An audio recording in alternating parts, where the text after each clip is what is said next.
사랑의 여신이 울었습니다. 처음이었습니다. 모든 존재를 사랑에 빠지게 만든 여신이 자기 자신이 사랑에 빠진 것도 처음이었고 사랑하는 사람을 잃은 것도 처음이었습니다. 그리고 그의 피에서 꽃이 피어났습니다. 구독과 좋아요는 정기수에게 큰 힘이 됩니다. 아도니스. 이 남자의 탄생부터 이미 비극이었습니다. 아도니스의 어머니는 미라, 키프로스의 왕 키니라스의 딸이었습니다. 아름다운 공주였습니다.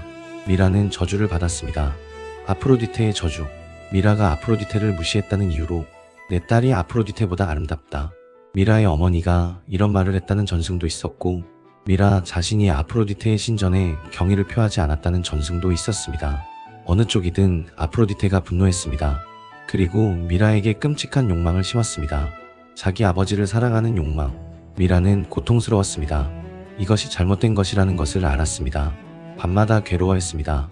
오비디우스는 미라가 스스로 목숨을 끊으려 했다고 기록했습니다. 하지만 유모가 미라를 발견했습니다. 그리고 유모가 끔찍한 일을 도왔습니다.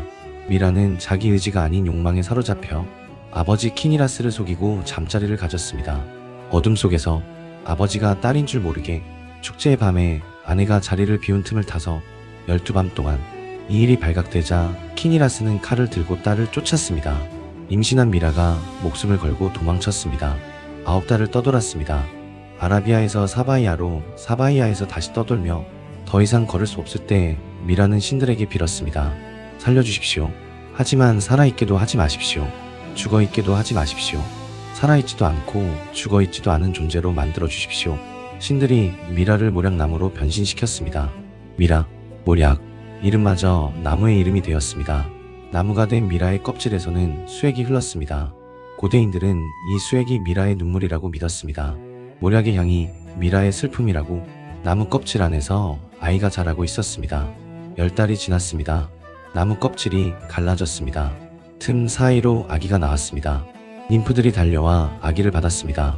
부드러운 풀 위에 눕히고 미라의 눈물로 씻겼습니다. 아도니스. 근친에서 태어난 아이, 저주에서 태어난 아이, 나무에서 태어난 아이. 하지만 이 아이는 세상에서 가장 아름다웠습니다. 아프로디테가 이 아기를 발견했습니다. 나무 껍질 사이에서 울고 있는 아기. 아프로디테가 아기를 들어올렸습니다. 갓 태어난 아기의 얼굴을 보는 순간 아프로디테는 알았습니다. 이 아이가 세상에서 가장 아름다운 남자가 될 것이라는 것을.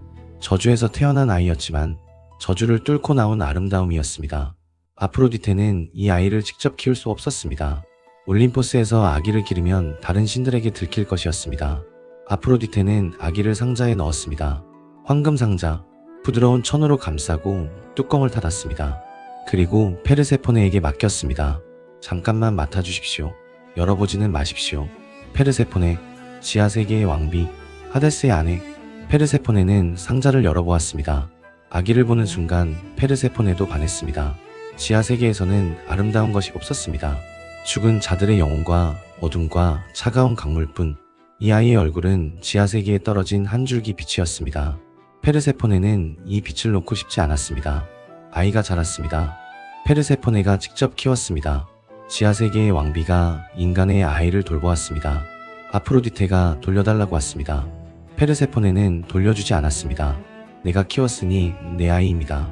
아프로디테가 말했습니다. 내가 맡긴 것이지 준 것이 아닙니다.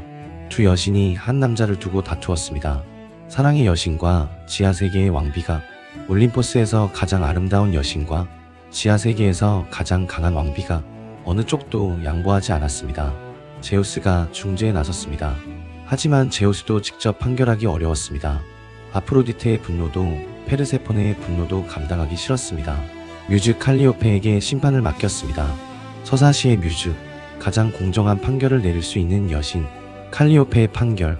1년의 3분의 1은 아프로디테와 1년의 3분의 1은 페르세포네와 1년의 3분의 1은 아도니스 자신의 자유. 공평한 판결이었습니다. 하지만 아도니스는 자유시간마저 아프로디테와 보냈습니다. 아도니스는 아프로디테를 선택한 것입니다. 지상의 빛과 사랑의 여신을. 지하세계의 어둠이 아니라. 페르세포네는 이것을 잊지 않았습니다. 아도니스가 성장했습니다. 해가 갈수록 아름다워졌습니다. 소년이 청년이 되고 청년이 남자가 되면서 아도니스의 아름다움은 신들조차 넘볼 수준이 되었습니다. 세상에서 가장 아름다운 남자가 되었습니다. 키가 크고 체격이 좋고 얼굴이 빛났습니다. 사냥을 좋아했습니다. 숲을 달리고 짐승을 쫓고 창을 던지는 것. 사냥개들이 그의 뒤를 따랐고 숲의 짐승들이 그의 발소리에 도망쳤습니다. 오비디우스는 기록합니다. 아프로디테의 아들 에로스가 어머니에게 인사하려고 다가갔을 때 화살통의 화살이 실수로 아프로디테의 가슴을 찔렀다고. 에로스의 황금 화살, 맞은 자를 사랑에 빠지게 만드는 화살. 상처는 얕았지만 이미 늦었습니다. 그 순간 아프로디테가 아도니스를 보았고 사랑에 빠졌다고. 사랑의 여신이 사랑의 화살에 찔린 것입니다. 남들에게 쏘던 화살에 자기가 맞은 것입니다. 아이러니였습니다. 사랑을 지배하는 여신이 사랑에 지배당한 것입니다. 화살을 쏘는 쪽이 화살을 맞는 쪽이 된 것입니다. 아프로디테는 변했습니다. 올림포스를 떠났습니다. 신전을 떠났습니다. 파포스도, 키테라도, 크니도스도, 아마투스도 떠났습니다. 아프로디테에게 바쳐진 모든 도시를 떠났습니다. 바다 거품에서 태어나 올림포스에 올라간 이후 처음으로 아프로디테가 하늘에서 내려왔습니다. 아도니스 곁에 있고 싶었기 때문입니다. 사랑의 여신이 사냥꾼의 여자가 되었습니다. 아프로디테는 옷을 걷어 올리고 아도니스와 함께 숲을 뛰었습니다. 금빛 로브를 벗고 사냥꾼의 짧은 옷으로 갈아입었습니다. 아르테미스처럼 처녀 사냥 여신을 흉내내듯 사냥개를 풀고 토끼를 쫓고 사슴을 몰았습니다. 안전한 짐승만 쫓았습니다. 도망치는 짐승만 쫓았습니다. 신전에서 향을 피우던 여신이 숲에서 땀을 흘리며 달렸습니다. 한낮에는 함께 사냥하고 지쳐서 풀밭에 나란히 누웠습니다. 아프로디테가 아도니스의 무릎에 머리를 기대고 아도니스가 여신의 머리카락을 쓸어넘기고 이런 날들이 아프로디테에게는 처음이었습니다. 올림포스의 연회보다, 신들의 찬양보다, 황금 보석보다 아도니스와 숲에서 보내는 오후가 더 좋았습니다. 하지만 아프로디테는 겁이 났습니다. 아도니스가 위험한 짐승을 사냥하려 할 때마다 맹수를 사냥하지 마십시오. 사자를 쫓지 마십시오. 멧돼지에게 가까이 가지 마십시오. 곰에게 가까이 가지 마십시오. 도망치는 짐승은 쫓아도 좋지만 덤비는 짐승에게는 가까이 가지 마십시오. 용감하면 안전할 수 없습니다. 나를 위해서라도 조심하십시오. 아프로디테가 간절하게 부탁했습니다. 눈에 눈물이 고였습니다. 사랑의 여신이 사냥꾼에게 부탁하고 있었습니다. 모든 신을 무릎 꿇린 여신이 인간 남자에게 조심하라고 빌고 있었습니다. 아도니스는 고개를 끄덕였습니다. 약속했습니다. 하지만 젊은 남자였습니다. 자신감이 넘쳤습니다. 세상에서 가장 아름다운 남자. 사냥의 실력도 뛰어났습니다. 위험한 짐승 따위 두렵지 않았습니다. 여신의 걱정이 과하다고 생각했습니다. 어느 날이었습니다. 아프로디테가 잠시 자리를 비운 사이 사냥개들이 무언가의 흔적을 발견했습니다. 커다란 발자국, 땅이 파헤쳐진 흔적, 멧돼지, 거대한 야생 멧돼지. 아도니스의 눈이 빛났습니다. 사냥개들을 풀었습니다. 창을 들었습니다. 숲속으로 뛰어갔습니다. 아프로디테의 경고를 잊었습니다. 아니, 잊은 것이 아니라 무시했습니다. 멧돼지를 발견했습니다. 거대했습니다. 보통 멧돼지가 아니었습니다. 등이 산등성이처럼 솟아 있었습니다. 털이 창처럼 뻣뻣하게 서 있었습니다. 앞니가 칼처럼 날카로웠습니다. 코에서 뜨거운 김이 뿜어져 나왔습니다. 눈이 붉게 타오르고 있었습니다. 피에 굶주린 눈이었습니다. 어떤 전승에서는 이 멧돼지를 아레스가 보냈다고 합니다. 전쟁의 신이 질투에 미쳐서 아프로디테를 빼앗긴 분노로 자기 연인이 인간 남자에게 빠진 것을 참을 수 없어서 다른 전승에서는 아르테미스가 보냈다고 합니다. 사냥의 여신이 아프로디테를 미워했기 때문에 사랑의 여신이 자기 영역인 사냥에 끼어든 것에 분노해서 어느 쪽이든 이 멧돼지는 보통 짐승이 아니었습니다. 아도니스가 창을 던졌습니다. 창이 멧돼지의 옆구리에 박혔습니다. 하지만 깊이 들어가지 않았습니다. 멧돼지가 몸을 틀자 창이 빠져 떨어졌습니다. 멧돼지가 분노했습니다. 거대한 몸이 아도니스를 향해 돌진했습니다. 사냥개들이 짖으며 달려들었지만 멧돼지가 사냥개를 옆으로 치웠습니다. 엄니가 아도니스의 허벅지를 관통했습니다. 깊이. 아도니스가 쓰러졌습니다. 창이 손에서 떨어졌습니다. 무릎이 꺾였습니다. 풀밭 위에 세상에서 가장 아름다운 남자가 쓰러졌습니다. 피가 풀밭 위에 퍼졌습니다. 붉은 피가 흙과 꽃 위에 흘렀습니다. 멈추지 않았습니다. 아프로디테가 멀리서 비명을 들었습니다. 아도니스의 비명이 아니었습니다. 사냥개들의 울부짖음이었습니다.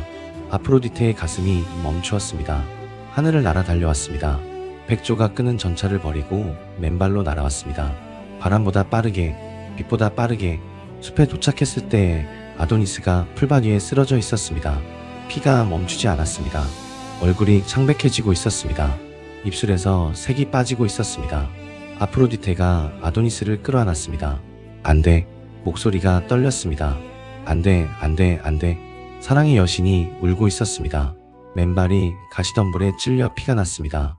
장미가시가 여신의 발바닥을 찔렀습니다. 하지만 아프지 않았습니다. 아도니스의 고통 앞에서 자기 피는 아무것도 아니었습니다. 어떤 전승에서는 아프로디테의 피가 떨어진 자리에서 하얀 장미가 붉은 장미로 변했다고 합니다. 세상에 붉은 장미가 생긴 것이 이 때문이라고 아도니스가 눈을 떴습니다. 아프로디테를 보았습니다. 미소를 지으려 했습니다. 하지만 미소가 완성되기 전에 눈이 감겼습니다. 아도니스가 죽었습니다. 아프로디테의 품 안에서 사랑의 여신의 눈물이 떨어지는 가운데 사랑의 여신이 울부짖었습니다. 올림포스에서 가장 아름다운 여신이 숲바닥에서 피에 젖은 남자를 안고 울부짖었습니다. 머리카락이 흐트러지고 옷이 피에 물들고 여신의 체면 따위는 사라졌습니다. 그 소리가 하늘까지 울렸습니다. 새들이 울음을 멈추었습니다. 바람이 멈추었습니다. 세상이 잠시 멈추었습니다. 아프로디테가 넥타르를 아도니스의 피 위에 뿌렸습니다. 신들의 음료, 영혼을 주는 액체. 하지만 아도니스를 살리지는 못했습니다. 이미 너무 늦었습니다. 넥타르가 피와 섞이자 피가 부풀어 올랐습니다. 거품이 일었습니다. 마치 빗물에 물이 부풀어 오르듯, 마치 아프로디테가 태어났던 바다의 거품처럼. 1시간도 지나지 않아 피에서 꽃이 피어났습니다. 아네모네, 바람꽃, 붉은 꽃잎이 아도니스의 피에서 태어났습니다. 작고 연약하고 아름다운 꽃, 피의 색을 그대로 가진 붉은 꽃. 하지만 이 꽃은 바람이 불면 쉽게 졌습니다. 꽃잎이 바람에 떨어져 흩어졌습니다. 살짝만 불어도 꽃잎이 날아갔습니다. 오비디우스는 기록합니다. 바람이 꽃을 피우고 바람이 꽃을 떨어뜨린다. 이름도 바람에서 왔다. 아네모네 바람의 꽃, 아네모스 바람, 아네모네 바람의 꽃. 사랑처럼 짧고 아름답고 바람해지는 꽃. 아프로디테는 매년 아도니스의 죽음을 슬퍼했습니다. 해마다 봄이 되면 아네모네가 피었습니다. 아도니스의 피가 매년 꽃으로 다시 태어난 것입니다. 그리고 매년 바람이 불면 꽃은 졌습니다. 매년 아도니스를 잃는 것을 반복하는 것처럼 고대 그리스에서는 매년 아도니아 축제가 열렸습니다. 한여름 가장 뜨거운 날에 여인들이 아도니스를 추모했습니다. 지붕 위에 화분을 올리고 씨앗을 뿌렸습니다. 상추를, 밀을, 보리를, 회양을 빠르게 싹이 트도록 뜨거운 햇볕에 놓았습니다. 싹이 빨리 자랐습니다. 초록빛 싹이 하루 만에 올라왔습니다. 하지만 뿌리가 없었습니다. 뜨거운 햇볕에 금방 시들었습니다. 빨리 자라고 빨리 시드는 것. 아도니스의 삶처럼 아름답게 피었다가 빨리 진 것. 여인들은 그 시든 화분을 들고 거리를 걸으며 울었습니다. 아도니스의 이름을 부르며 가슴을 치며 머리카락을 풀어 헤치며 사랑의 여신이 잃은 사랑을 인간의 여인들이 함께 슬퍼한 것입니다. 남자들은 이 축제에 끼지 못했습니다.